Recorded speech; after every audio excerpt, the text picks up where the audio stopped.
We all know where we were for 911. We were all reeling. We were all so horrified. We were mourning. And the NCAA was meeting, and the SEC was meeting to determine whether or not to play the games. ESPN had determined they better not put anybody on an airplane. So ESPN's instructions were, Curry, you get ready to be the analyst for Southern Mississippi versus Alabama in Birmingham, and you drive over there. So I'm on my way to Birmingham, and I stopped in Thrilla, Alabama. And this nice filling station guy, he recognized me. He said, Coach, are they going to play these games this weekend? I said, I don't know. But if the cell phone that I got in my pocket here rings while I'm in your station, you may be the first fan in America to find out. So sure enough, my phone rang, and I was told, go home. So I'll tell this nice guy, well, we're not going to play. And I'll never forget his response to me. He leaned forward and his eyes bugged out and his jugulars popped up. He said, well, let me tell you something, Coach. In Thrilla, Alabama, come Friday night, we're going to play football because it means a lot to us. I thanked him, walked out, started driving home, and I was so distraught. I asked God to help me understand this thing. Why would somebody think it was important to play a football game on Friday night in Thrilla, Alabama? Why does it matter in Pueblo, Colorado? Or Oklahoma City, Oklahoma? Or upstate New York? And it came to me, it's the huddle. And it's the huddle, because you can't step in the huddle anymore and be a racist. You can't step in the huddle and say, I'm not playing with that guy, he's a Muslim. You can't do that, because everybody's welcome in that huddle. And what happens in the stands in Thrilla, Alabama, and College Park, Georgia, and all across the nation on Friday night? When somebody's child scores a touchdown, everybody hugs. They don't stop to see what color this pigmentation is. I'm not hugging you because, no, you hug because your team just did something. And that huddle is emblematic of what America could be. It brings the community together in ways that the rest of our culture has not arrived at.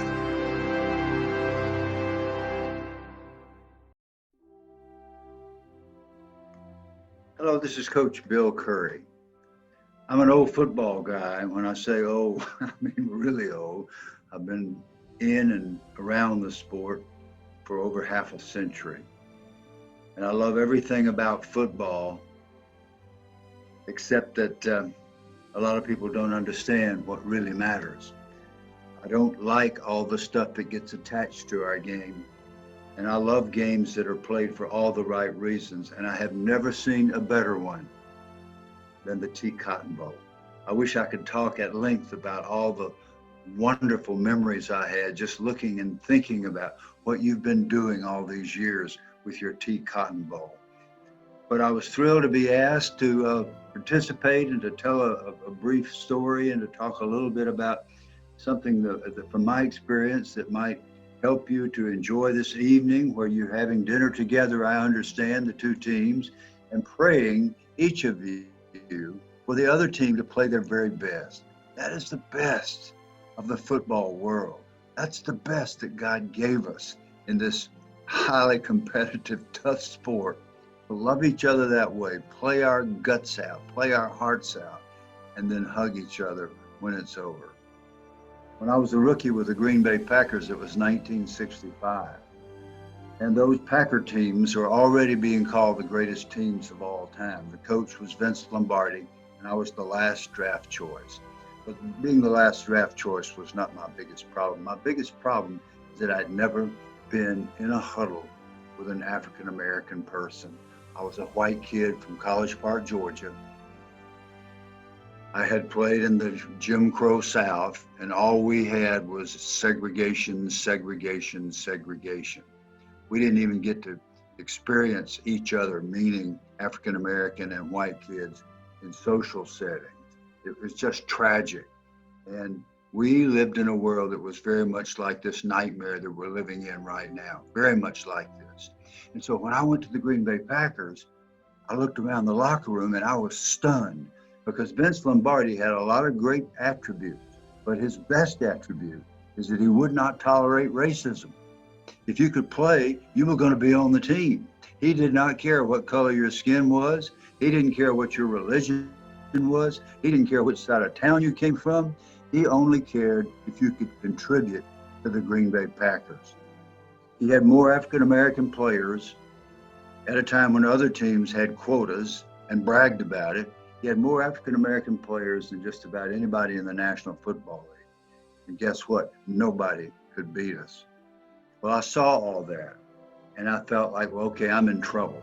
These big, fast African-American guys, many of whom are going to be in the Hall of Fame and are in the Hall of Fame now, they're just going to hear my Southern accent and hurt me and send me home. And I don't blame them. We were right in the middle of the civil rights marches in those days, which mirror what we're going through now with the horror that we've experienced over the last month.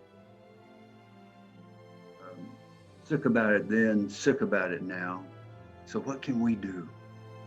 Here's what can be done by a great leader. The captain of our defensive unit was a guy named Willie Davis. And guess where he went to school? Grambling State University, not far from where you are right now. After finishing Grambling State, he signed with the Cleveland Browns, but then he was traded to the Green Bay Packers. And when I reported to the Packers, he was working on his master's degree in business at the University of Chicago, while being the captain of the greatest football team of all time. And I thought, oh my gosh, these guys are not going to like me. They're going to run me off. But that's not what they did. I walked out of the dorm one night and a voice came out of the darkness.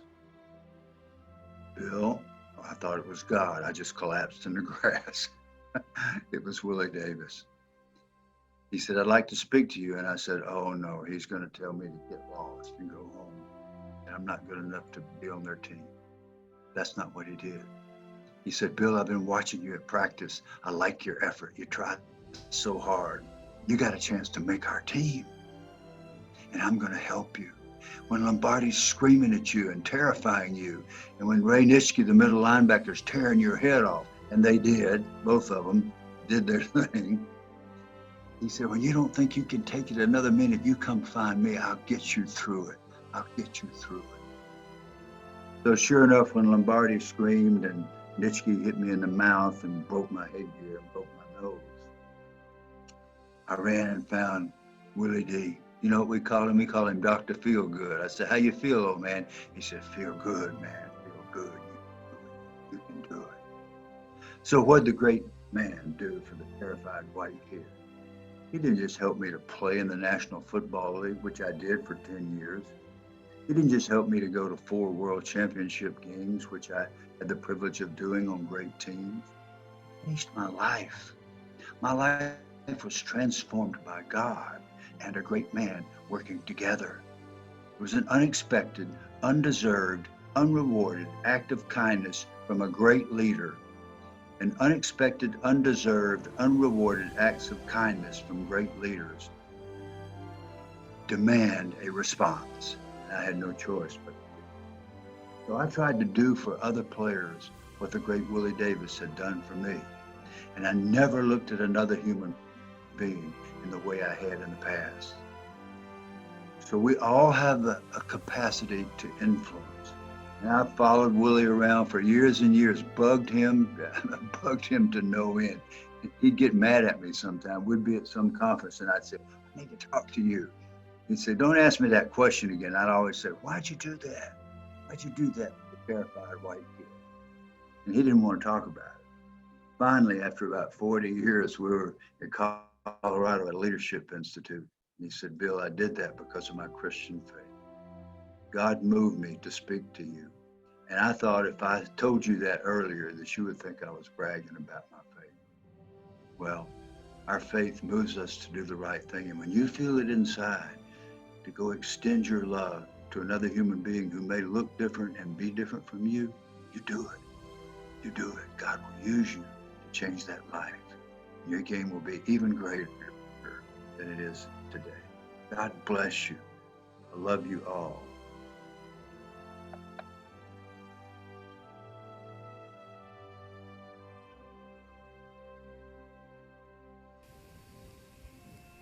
Listen carefully. 6 men were trapped by circumstance in bleak and bitter cold. Each one possessed a stick of wood, or so the story is told, a dying fire in need of wood. The first man held his back, for of the faces round the fire he noticed one was black. The second man saw not one of his own local church and could not bring himself to give the fire his stick of birch. The poor man sat in tattered clothes and gave his coat a hitch. Why should he give up his stick of wood to warm the idle rich? The rich man sat and thought of all the wealth he had in store and how to keep what he had earned from the lazy, shiftless poor. The black man's face spoke revenge, and the fire passed from his sight. He saw in his stick of wood a chance to spite the white. The last man of that forlorn group did not accept for gain. Only those that gave to him was how he played the game. Their logs gripped tight and death's still grasp was proof of human sin. They died, not from the cold without. They died from the cold within. They died, not from the cold without. They died from the cold within. When I saw that little poem about a decade ago by an anonymous author, it grabbed me by the throat, and it made me realize that's the way we live in our country too often.